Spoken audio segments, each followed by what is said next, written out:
एकवचन म्हणजे काय?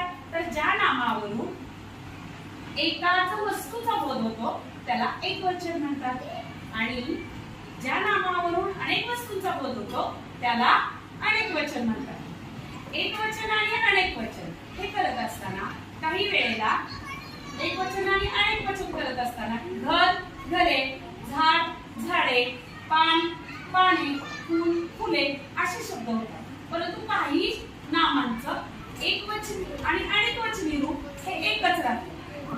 हे आपण आता साहित्याद्वारे अभ्यासणार आहोत। आता विद्यार्थ्यांच्या तुमच्याकडे शैक्षणिक साहित्य आहे त्याद्वारे तुम्ही एकवचन आणि अनेकवचन प्रत्यक्ष कृतीने दाखवा।